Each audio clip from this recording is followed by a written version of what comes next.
안녕하세요. 수다몽더 시스토리입니다. 우리나라 국민이면 누구나 장희빈을 알고 있을 것 같은데 장희빈과 더불어 인현왕후도 널리 알려져 있죠. 그녀들의 이야기는 라이벌 구도로 만들어져서 많은 드라마로 제작이 되었었는데요. 그만큼 그녀들의 인생사가 드라마틱하다는 이야기겠죠. 사실 장희빈을 요청해 주신 구독자님이 계셨는데 그동안 좀 망설였던 게 누구나 알고 있는 이 여인 이야기를 드라마보다 재미있게 풀 수 없지 않을까라는 고민 때문이었습니다. 하지만 조선 왕조사 최고의 스캔들이라고 할 수 있는 그녀의 이야기가 두고두고 회자될 이야기라는 생각이 돼서 오늘 이렇게 이야기 진행해 보기로 합니다. 여러분, 수다몽 영상은 야사가 포함되어 있습니다. 감상에 주의해 주세요. 오늘의 주인공 장희빈의 이름은 장옥정. 1659년 중인 집안이며 역관인 장형의 딸로 태어났습니다. 장옥정은 그 신분이 바뀜에 따라서 호칭이 계속 달라지니까 편의상 계속 이름 장옥정으로 부르도록 하겠습니다.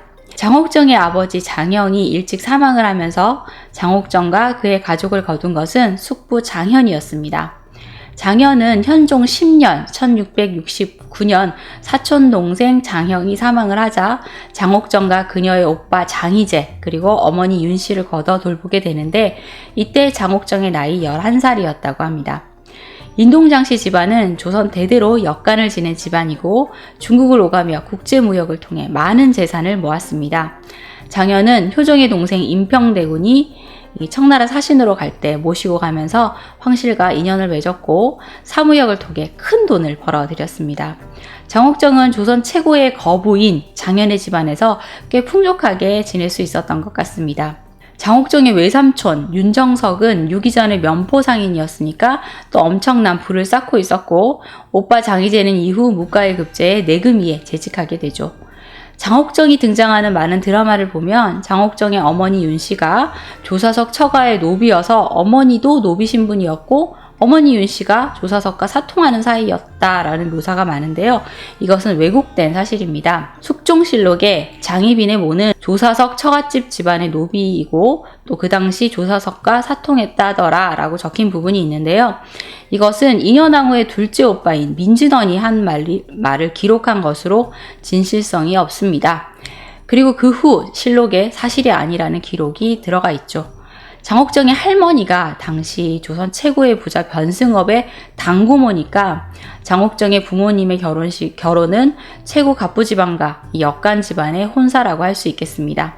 장옥정의 외가가 조사석의 이웃집으로 어머니 윤씨와 조사석의 부인 권씨 부인이 허물없이 지내는 사이였다고 하는데요. 조사석이 종친인 동평공을 통해 장옥정을 대왕대비전 궁녀로 보내는데 큰 역할을 했는데 당시 대왕대비는 그러니까 장렬왕후, 숙종대니까 자의대비죠. 어쨌든 자의대비 궁녀로 보냈는데 이 조사석과 장옥정의 어머니가 사통하는 사이라는 헛소문이 난 겁니다. 그리고 이 헛소문의 진원지는 인현왕후의 둘째 오빠인 민진원인 것이죠. 당시 조선은 외란과 호란을 겪으면서 신분 질서가 많이 흔들리고 있었고 상업이 크게 발달하면서 상인과 역관 등 중인 세력이 새롭게 성장하는 시기였습니다. 그러니 장옥정의 친가 외가는 중인이라 하더라도 막강한 부를 쌓고 있어서 양반 부럽지 않은 집안이었다고 할 수 있겠습니다. 조선 사회에 이런 새로운 물결이 일던 1674년 숙종은 14살의 나이로 조선 제19대 임금이 되었고 바로 친정을 시작합니다. 사실 14살이면 나이가 아직 어리기 때문에 어머니 명성황후가 이 수렴청정을 할 수도 있겠지만 궁에는 더 큰 어른이 있었죠. 조금 전 언급한 숙종의 증조부인 인조의 계비 장렬왕후 즉 자의대비가 살아있다 보니 수렴청정은 자의대비의 몫이 되는 겁니다. 명성황후는 서인 계열이었는데 자의대비는 남인 계열, 정치 노선도 다른 자의대비에게 수렴청정을 넘길 수 없었고 숙종은 그렇게 바로 친정을 시작하게 됩니다. 숙종이 즉위했을 때는 2차 예성농쟁에서 남인이 승리를 해서 정권 실세는 남인의 윤휴, 허적 등이었는데요. 그래도 여전히 권례에 남아있던 서인과 남인은 대립을 하고 있었고 오랫동안 집권을 했었던 서인의 움직임도 만만치 않았죠. 서인들은 윤휴와 허적 등 이 남인의 전행을 비판하면서 공작 정치에 능했던 김석주를 중심으로 남인 정권 축출에 나섰고 1680년 마침내 기회가 옵니다. 남인의 영수였던 영의정 허적이 그의 조부 허잠의 시호를 받는 것을 축하하는 잔치가 열렸는데 그때 마침 비가 내린 겁니다. 그리고 이 행사를 알고 있던 숙종이 특별히 기름을 먹인 장막 유학을 가져가서 쓰게 해라고 했는데 알고 봤더니 허적이 그 유학을 먼저 가져갔다는 겁니다. 임금에게 보고도 하지 않고요. 숙종은 이 임금까지 무시하는 허적의 행동에 분노를 했었죠. 그래서 남인의 권력 독주에 제동을 걸어야겠다라고 결심을 해서 훈련대장을 남인인 유혁연에서 서인인 김만기로 교체를 하는 것으로 시작으로 이 권력 교체를 단행을 합니다. 하지만 이것은 시작일 뿐 이 김석주가 허적의 서자인 허견이 남인과 가까운 복선군을 왕으로 삼으려고 했다는 고변설을 올립니다. 결국 이에 연루된 숙종 초반을 이끌어 나갔던 남인의 영수 허적과 윤휴가 사형을 당하고 많은 남인들이 숙청되게 되죠. 이것이 바로 경신왕국입니다. 이 사건은 장옥정에게도 매우 중요한 사건인 것이 장옥정의 숙부 장현도 이 남인 계열 인사들과 가까이 지내서 남인으로 평가를 받고 있었는데 이 복선군 영모 사건에 휘말려서 함경도로 유배를 가게 된 것입니다.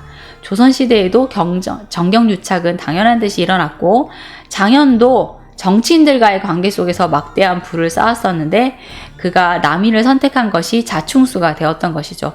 이때 장옥정은 궁 안에 있었습니다. 숙부 장현에 의해서 궁녀가 된 것인데요. 단순히 궁녀로 보내진 것이 아니라 정치적인 이유로 숙종을 사로잡을 의도를 가지고 궁에 들어간 것입니다. 장현은 친딸 중 한 명을 효종 시절에 궁녀로 들여보낸 전적도 있었죠. 장옥정이 자의 대비의 나인으로 들어간 것은 우연이 아니었습니다. 숙종은 아침 저녁으로 문안 인사를 올려야 했는데 이 대왕 대비 전 나인으로 있으면 당연히 숙종 눈에 띄기가 쉬웠겠죠.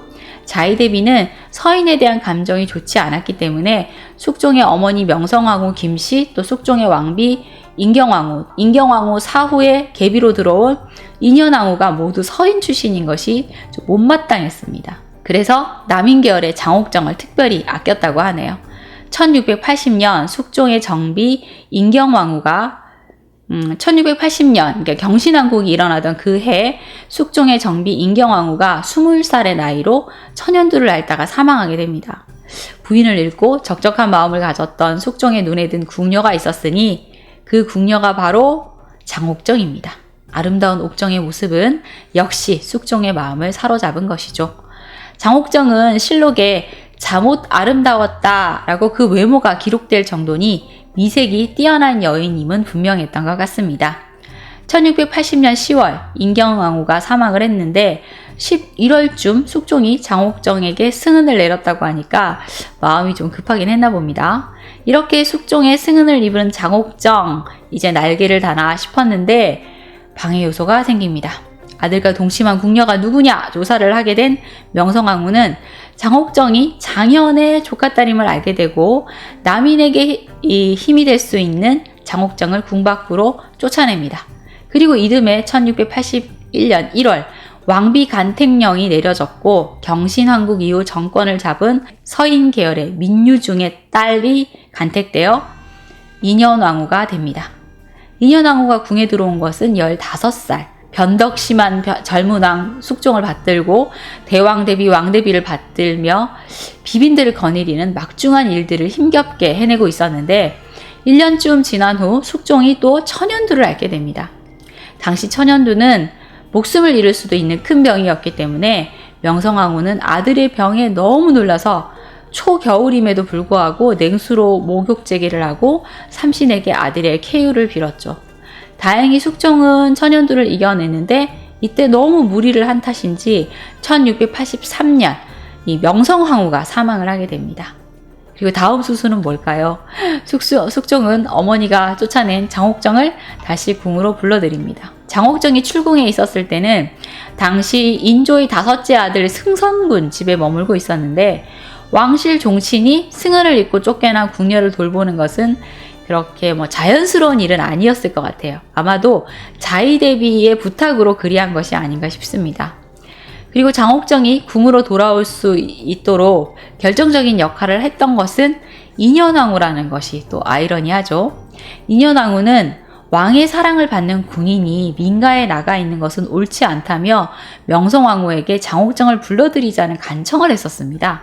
물론 이 명성왕후의 반대로 이루어지진 않았지만 이 명성왕후가 사망을 한 후에 장옥정이 입궁을 하게 된 것이죠. 인현왕후는 장옥정에게 자비를 베풀어서 중전의 입지를 세우고자 한 것인데 그 결과는 자신이 생각했던 것과는 다르게 흘러가게 됩니다. 장옥정이 궁으로 다시 돌아왔을 때 실록에는 승성군 이증의 아내는 상시 자의전으로부터 칭찬을 받고 있었는데 자의전은 나이가 많은 데다 또 이증의 아내를 믿고 있었으므로 이 장씨를 치우치게 사랑하고 내정과는 소원하였다라는 기록이 있습니다. 그러니까 장옥정은 자의대비라는 든든한 백을 가졌는데 인현왕후는 그렇지 못했다는 거죠. 그리고 또 숙종은 장옥정이 입궁한 후에 그녀에게 흠뻑 빠져 지내게 됩니다. 당시 실록의 기록을 보면 또 재미있는 장면이 나옵니다.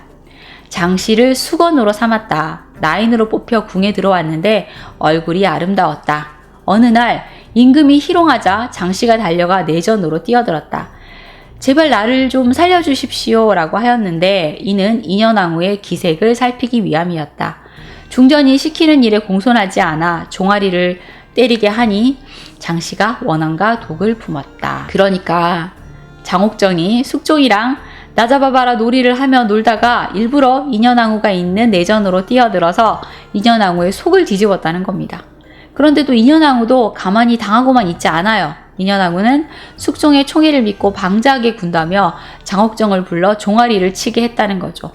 그리고 숙종에게 장옥정을 경계하는 말을 합니다. 제가 꿈을 꾸었는데 꿈에 선왕 선우이신 현종과 명성왕후가 나타나서 말씀하시기를 수건은 전생에 짐승의 몸이었는데 주상이 쏘아 죽였으므로 원한을 가지고 다시 태어났다 하셨습니다. 그래서 경신혼 여곡 이후 불량한 무리와 결탁을 했다며 앞으로도 그 화를 헤아리지 못할 것이라고 하셨습니다. 또 팔자에 본디 아들이 없으니 주상이 아무리 노력을 해도 공이 없을 거라고 하셨습니다.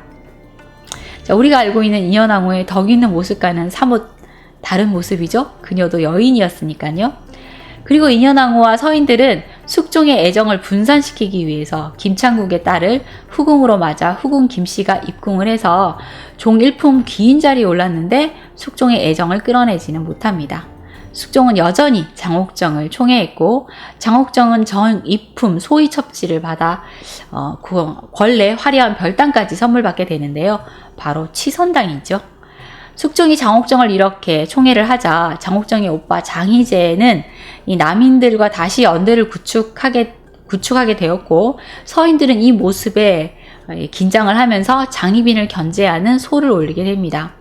당시는 혜성이 출몰하거나 수해로 인한 피해 등의 이 자연현상이 일어났었는데 이를 보고 다 숙종이 장옥정을 너무 가까이 둬서 일어나는 일이라고 말을 하는 겁니다.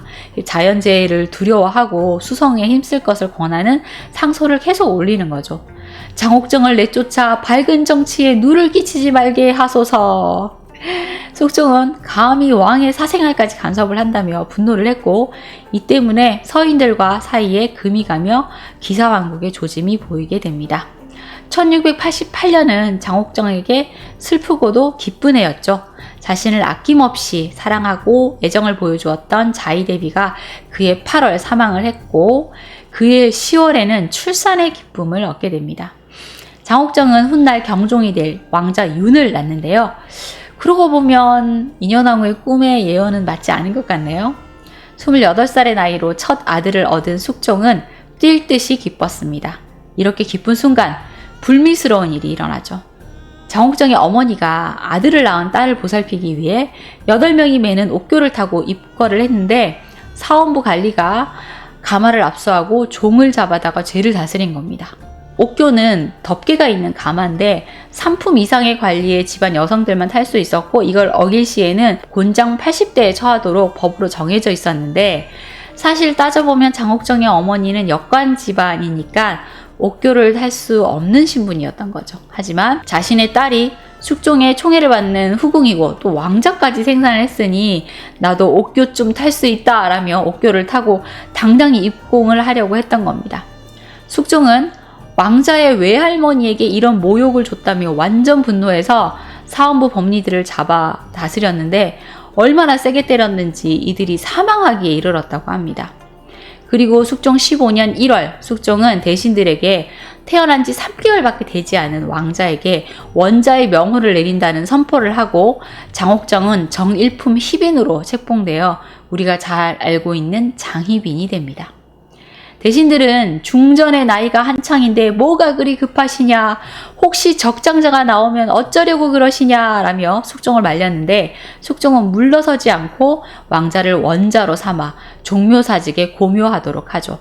이때 반대를 하고 나섰던 서인의 영수 송시열, 참 익숙한 이름이죠. 당시 송시열은 83세의 나이였는데 이 일로 노여움을 사 귀양을 가게 되었어요. 그리고 숙종은 서인들을 내쫓고 다시 남인들을 등용하는 기사황국을 단행합니다. 제주도로 유배를 갔던 송시열은 국문을 받으러 다시 한양으로 올라오던 도중 정읍에서 사약을 받습니다. 송시열은 사실 당파 정치의 상징과 같은 인물로 인조 때 출사를 해서 4대째 왕을 모시던 중이었는데 그러니까 얼마나 막강 영향력을 발휘하던 인물이었을까 싶어요. 그런데 그런 송시열까지 내쳐버렸으니 이 숙종은 정말 만만치 않은 왕인 것은 분명한 것 같습니다. 그리고 송시열이 사약을 받으니까 이 누군들이라는 인식을 만들어버려서 신하들을 벌벌 떨게 만드는 그런 초강수를 둔 것이죠. 이때 김수양, 홍치상 등 핵심 18명이 죽고 59명이 유배를 가고 100명이 넘는 중경 관리들이 처벌을 받는 바람에 서인들은 몰락하게 됩니다. 그리고 이 기사황국 이후 다시 남인이 정권을 잡게 되죠. 자, 희빈이 된 장옥정, 그녀의 집안도 달라지는데요. 이미 사망한 장옥정의 아버지 장형에게는 영의정을 내리고 할아버지 장응이는 우의정, 그리고 증조부 장수에게는 자의정을 내립니다.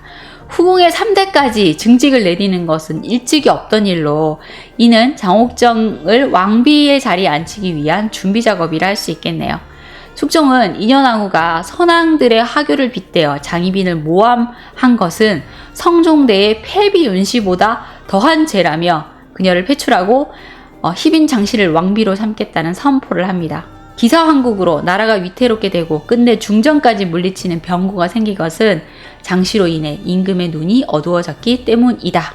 당시 사관의 기록을 보면 숙종의 이런 결정에 반대 의사가 있었던 것 같네요. 대신들은 또 중전 폐출은 아니래옵니다. 만 백성이 우러르는 어머니를 내칠 수는 없습니다. 임금의 덕에 누가 될 것이니 불가합니다. 하며 반대하고 나섰는데 숙종은 꿈쩍하지 않습니다. 때마침 지난번에 조정에서 쫓겨난 이들이 또 반대 상소를 올리자 주동자들을 또 잡아들입니다. 상소문 중에서 이렇게 마음에 안 드는 대목을 막 트집을 잡아서 이렇게 쓴 저희가 뭐냐며 극악한 고문을 가하게 됐는데요. 압슬과 낙형도 모자라서 또박또박 말대꾸를 한다며 몽둥이로 입을 때리기도 합니다. 고문을 당한 사람들은 후유증으로 유배길에서 죽어나갔고 숙종은 앞으로 중전 폐출에 반대하면 역적으로 다스리겠다는 엄포를 놓아서 누구도 말하지 못하게 만듭니다. 인현왕후가 폐비되어 궁궐에서 쫓겨났고 곧이어 숙종은 장옥정을 왕비로 삼습니다. 숙종은 이 기회에 남인 출신의 인현왕후를 내치고 싶은 마음이었던 것 같고 또 원자 윤의 안전을 확보하고자 하는 의도가 아니었나 싶습니다. 다음 왕위를 이어야 할 원자 윤의 엄마가 후궁의 신문이면 정통성에 흠집이 날 수도 있다는 판단도 했던 것이겠죠. 장옥정은 이렇게 조선에서 가장 존귀한 여인인 왕비가 되었는데요. 하지만 그녀의 행복은 불과 5년 만에 비극으로 바뀌게 됩니다. 1693년 숙종은 그토록 총애하던 장옥정, 중전을 제쳐두고 다른 여인을 가까이 하게 되는데 그녀가 바로 최시성을 가진 궁녀입니다. 궁에는 나인 외에 나인의 하녀, 궁비들이 있어요. 그런데 그 중에 무술이라고 물을 깃는 일을 주로 하는 하녀들이 있습니다. 최 씨가 이 무술이 출신이라는 설도 있고 또 인현왕후가 궁에 들어올 때 12살의 나이로 인현왕후를 따라 궁에 들어와서 친박나인이 되었다라는 설도 있습니다. 7살 때 무수리로 입궁을 해서 가혹한 궁생활을 거쳐 친박나인으로 승격한 것이다 라는 설이 가장 많이 알려져 있는 설이네요. 채씨가 인현왕후를 위해 치성 드리는 모습을 보고 숙종이 감동을 해서 그녀를 가까이 하게 되었다라는 그런 이야기 다 잘 알고 계시죠? 전해오는 말에 의하면 채씨가 폐위대 인현왕후의 수하에서 많은 은혜를 입었고 그 때문에 왕후에게 깊은 연민을 가지고 있었다라는 겁니다. 어쨌든 그 마음씨에 감동한 숙종이 채씨에게 승은을 내려 채씨는 종사품 수건에 봉작되어 정식 후궁이 되었고 곧 정이품 소위로 승격되었고 종국에는 정일품 숙빈이 돼서 숙종의 총애를 받게 됩니다. 당시 숙종과 장옥정 사이가 예전 같지 않음을 알 수 있는 대목이 아닌가 싶은데요.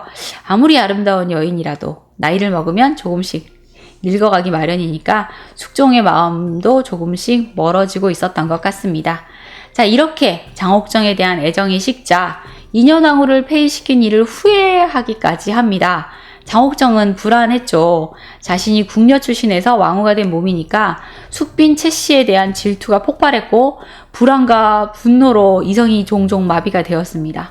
야사에서는 숙빈 채씨를 항아리에 넣고 굶기는 짓을 했다라고 하는데 실제 정사에는 그런 내용이 있지는 않습니다. 하지만 숙종에게 질투를 표현했을 수는 있지 않을까 싶네요.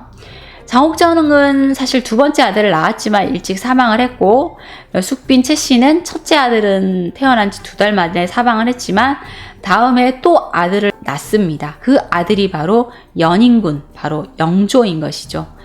그러는 와중 불안해진 남인들이 서인의 뿌리를 뽑기 위해 한 수를 던지는데요. 숙종이 인현왕후를 폐위한 것을 후회한다라는 정보를 입수한 서인 세력의 김춘택, 한중혁 등이 인현왕후 복위운동을 펼친다는 정보를 입수한 남인 측에서 이것을 숙종에게 고변을 하는데요. 남인들의 짐작과는 다른 결과가 일어납니다. 국문을 당하던 한중혁과 서인택이 효종의 딸이자 숙종에게는 고모가 되는 수간공주, 숙명공주, 수기공주 등도 함께 인현왕후의 복위에 도모했다라고 실토를 하면서 일이 점점 커지게 되었고요. 또 서인들도 가만히 당할 수만 없어서 서인의 사주를 받은 유생 김인이 고변서를 올렸는데 신청군수 윤희와 훈국별장 성호빈 등이 반역을 도모했는데 장희재가 거기에 참여를 했고 여러 남인들도 개입되어 있다라는 주장을 합니다. 그리고 장희재가 1693년 숙빈 채씨의 외숙모 일가에게 돈을 주면서 당시 임신 중이었던 숙빈 채씨를 독살하도록 사주하는 것을 자신이 봤다는 주장을 합니다. 숙빈 채씨 역시 만만치 않은 인물이었던 것 같습니다. 숙종의 유모였던 봉보 부인은 광성부원군의 손자였던 김춘택과 끈을 대고 있었는데 봉보 부인은 다시 숙빈 채씨와 접촉을 합니다. 당시 장옥정과 대립을 하고 있던 숙빈 채씨 입장에서도 자신과 손을 잡으라고 하는 봉보 부인을 거절하지 않았죠.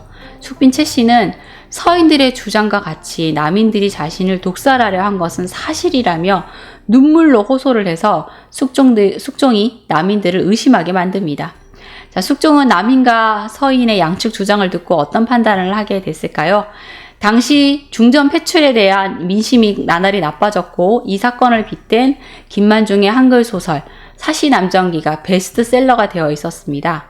그리고 미나리는 사철이요 장다리는 한철일세 철을 맞은 호랑나비 오락가락 논일더니 제철 가면 어이 놀까 제철 가면 어이 놀까 라는 노래가 유행을 했는데 물론 이 모든 것은 서인들이 민심을 들쑤셔서 숙종을 자극하기 위해서 만든 수단으로 만들어진 노래와 소문이었지만 백성들은 진심으로 인현왕후를 동정하고 있었습니다.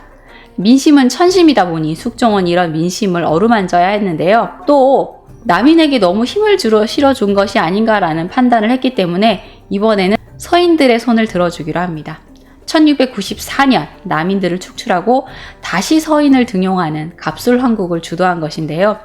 당시 남인의 영수격인 미남과 이의징 등이 사형을 당했고 많은 남인들이 유배를 떠났습니다. 또 장옥정의 오빠 장희재 역시 제주도로 유배를 떠났죠. 갑술황국으로 남인들은 정권에서 밀려나 다시는 회생할 기회를 가지지 못하게 됩니다. 그리고 1694년 숙종 20년 예조의 제안을 받아들이는 형식으로 인현왕후의 보기가 이루어집니다.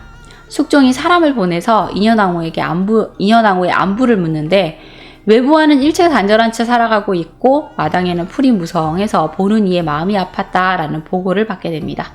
숙종은 손수, 서찰을 써서 보내는데요. 꿈에 만나면 그대가 내 옷을 잡고 비오듯 눈물을 흘리니 어찌 다시 만날 일이 없겠는가. 그리고 숙종은 인현왕후를 옥교에 태워 중전의 예를 갖춰 창덕궁 경복당으로 들어오게 합니다. 자, 이렇게 인현왕후를 복위시키고 장옥정을 다시 희빈으로 강등시켜 치선당으로 내치죠. 자, 어렵게 궁으로 돌아온 인현왕후는 돌아온 기쁨도 잠시 입궁한 지 4년 만에 불치의 종기가 그녀를 덮치게 됩니다. 온갖 약을 다 썼지만 2년이 훨씬 넘게 종기를 계속 앓게 되죠. 양쪽 다리가 퉁퉁 붓고 통증이 너무 심해서 밤이 되면 잠을 제대로 이룰 수 없고 손으로 만지기만 해도 아파했다고 합니다. 아마 사가에서의 유폐 생활의 여독으로 병을 얻은 것으로 판단되는데요. 그런데 인현왕후가 병석에 누워있을 때 자신이 아픈 것은 장옥정 때문이라며 오빠에게 하소연을 합니다. 궁중예법에 따르면 후궁전 시녀들이 감히 내전에 들어오면 안 되는데 희빈전 시녀들이 내 침전에 드나들고 문구멍을 뚫어서 안을 엿보는 짓을 했습니다. 하지만 이 침전의 시녀들이 함부로 꾸짖지도 못하고 어찌할 수가 없었어요. 그리고 내 병세가 이상하다, 이것은 반드시 무슨 빌미가 있다 라고 얘기를 했지만 누가 감히 임금께 이걸 고할 수 있겠습니까? 라고 눈물을 흘렸다고 하네요. 내가 병이 들어 아픈 것은 분명히 이 장희빈, 그러니까 장옥정과 관련이 있는데 이거 심증뿐이어서 숙종에게 말도 못하고 너무 괴롭다, 이런 이야기였죠. 그리고 인현왕후는 궁으로 돌아온 지 7년 만인 1701년 8월 결국 병으로 사망하게 됩니다. 남인들은 비어있는 중전의 자리에 다시 장옥정이 복권할 수 있지 않을까라는 기대를 했는데 이것은 바로 무너지게 됩니다. 인현왕후가 죽기 전에 자신의 병이 깊어짐이 이상한데 이걸 누가 감히 왕에게 고하겠느냐라고 말을 했었는데 그것을 고하는 이가 있었으니 바로 숙빈 채씨입니다. 실록에 따르면 숙빈 채씨가 평상시에 왕비가 베푼 은혜를 추모하며 통곡하는 마음을 이기지 못하고 임금에게 몰래 고하였다 라고 기록하고 있습니다. 희빈 장씨는 사당에서 인현왕후를 상징하는 인형을 만들어 바늘을 꽂거나 화살을 쏘기도 하고 귀신에게 새 옷을 지어주면서 인현왕후를 죽여달라고 빌기도 했습니다. 자, 이 말을 듣고 이 숙종은 장희빈의 별궁을 조사하라고 했는데 은밀히 신당을 만들어 인현왕후를 저주하고 있음이 발각되었고 그 길로 제주도로 유배가 있던 장희제에게 사형을 내리고 장희빈의 죄를 열거하는 비만기를 내립니다. 인현왕후가 병에 걸렸음에도 희빈 장씨는 2년 동안 한 번도 병분한을 안 갔다.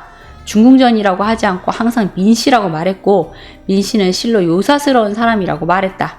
치선당의 서쪽에다 몰래 신당을 만들고 저주하는 기도를 했다. 이것을 참을 수 있다면 무엇인들 참지 못하겠는가? 숙종은 저주 사건에 연루된 무녀와 시녀들을 직접 국문하고 인현왕후를 저주하기 위해 쓴 무고들을 이 궁궐 곳곳에서 발견했다고 합니다. 와, 정말 인현왕후는 장옥정의 저주로 사망을 한 걸까요? 왕비의 자리에 올랐다가 후궁이 돼서 치선당으로 쫓겨났다면 장옥정은 굉장히 초조하고 화도 나고 그랬을 것 같아요. 하지만 거의 유폐되어 감시당하는 신세인데 무당을 불러들이고 장옥정의 초상화에 화살을 쏘는 그런 저주를 했다는 게 조금 의아하긴 합니다. 여러 상황으로 봤을 때 똑똑한 장옥정이 지금은 조용히 엎드려 있을 때다 라고 생각하지 않았을까 싶은데요. 무녀와 시녀들이 모진 고문 끝에 자복을 한 것이니 이것도 의심이 되고 또 설마 저주를 했다고 한들 저주했다고 사람이 죽다니 참 어이없는 일이죠. 자, 장옥정의 이런 저주 사건을 숙종에게 알린 숙빈 채씨 자신의 아들을 위해서라도 장옥정을 넘어서야 된다라는 생각을 했던 것 같습니다. 그리고 또 숙종 입장에서는 자신이 조광지처를 내쳐서 병을 얻었고 그 조광지처가 사망을 했으니 민심을 달래기 위해서라도 희생양이 필요했던 것이죠. 그리고 자신의 사후 장희빈과 남인이 결탁을 하게 되면 왕권이 약화될 수 있다라는 우려를 해서 숙종은 장옥정의 자결을 명합니다. 서인에서 갈라져 나온 소론 계열은 이 세자의 생모이기도 하니 용서를 해주자라는 주장을 하기도 했지만 이 숙종은 굽히지 않습니다. 세자를 위해서라도 장옥정을 죽여야 한다는 것이 숙종의 결정이었죠. 인현왕후가 사망한 그해 장옥정도 사약을 마시고 생애를 마감하니 이것이 무고의 옥 사건입니다. 수핀채 씨는 라이벌 장옥정을 이렇게 제거했으니 자신에게도 기회가 온 것이라는 생각을 했을 수 있겠습니다. 자신도 중전이 될 수 있지 않을까 했겠죠. 하지만 숙종은 이후 후궁이 왕비의 자리에 오를 수 없게 법으로 정해버립니다. 그리고 숙종 28년 노론 쪽 여인을 세 번째 왕으로 맞았는데 바로 인원왕후입니다. 그리고 수핀채 씨는 궁궐을 떠나 연인군과 함께 살도록 합니다. 후궁이 모시는 임금이 살아있는데 궁궐을 떠나는 것은 굉장히 이례적인 일인데요. 숙빈채 씨 역시 이렇게 출궁당해서 사가에서 사망을 했으니 그녀 역시 숙종의 정치적 희생양에 불과한 것이 아닌가라는 생각이 드네요. 장희빈이 등장하는 드라마를 보면 이 표독한 악녀 장희빈이 비운의 왕비 인현왕후를 괴롭히다가 결국 사약을 받았는데 사약을 먹지 않겠다며 약사발을 걷어차고 발악을 하다가 이 숙종이 강제로 입을 벌여서 사약을 들이붓는 장면이 많이 나오잖아요. 이 악녀 장희빈의 처절한 죽음을 보면서 사람들은 카타르시스를 느끼는 그런 형태인 것인데 실제 실록에는 그런 기록이 없습니다.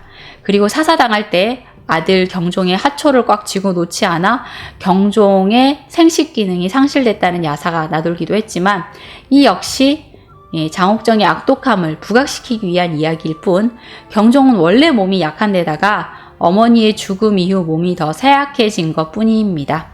숙종은 장옥정이 후궁으로 죽었음에도 불구하고 장례를 왕비의 예로 치르도록 했으니 마음에 뭔가 걸리는 것이 있긴 했나 봅니다. 장옥정의 묘는 여러 곳에 이장되었다가 지금은 경기도 고양시, 서로는 경내, 이 숙종과 인현왕후가 나란히 묻혀있는 명릉의 서쪽 구석에 쓸쓸히 잠들어 있습니다. 인현왕후전, 원제는 인현성우 덕행록인데요. 당시 인현왕후를 모시던 궁인이 썼다라는 통설이 있지만 궁중인물이 아닌 다른 남성 작가가 썼다라는 반론도 있습니다. 장희빈이 온갖 악랄한 짓을 하는 악녀라는 이미지는 이 인현왕후전 속 이미지입니다. 이 역시 승자의 기록인 것이죠. 장옥정이 인현왕후에게 행패를 부렸다라는 기록은 숙정과 나자바바라를 하면서 중궁전에 뛰어든 그 사건 하나만 정사에 기록되어 있는데요. 인현왕후에게 너는 왕비지만 왕의 사랑을 받는 건 나야 이런 걸 보여주고 싶은 여인의 못된 심보가 나타나는 일화이라고 할 수는 있겠죠. 하지만 이것만으로 장옥정을 악녀라고 할 수 있는지는 사실 잘 모르겠습니다. 인현왕후 민씨나 장희빈이라고 불리는 장옥정이나 조금씩 서로를 질투하면서 지아비인 숙종의 사랑을 받고 싶어 한 여인들이지만 황국의 최전선에 이 피바람 부는 정치의 희생양이 된 것은 아닐까라는 생각을 해보네요. 숙종은 이 같은 희생의 대가로 얻어진 강력한 왕권을 바탕으로 정치적 안정을 이룰 수 있었죠. 숙종은 왕권 강화를 위해서 사랑도 버릴 수 있는 냉혹한 왕의 모습을 보여준 것인데요.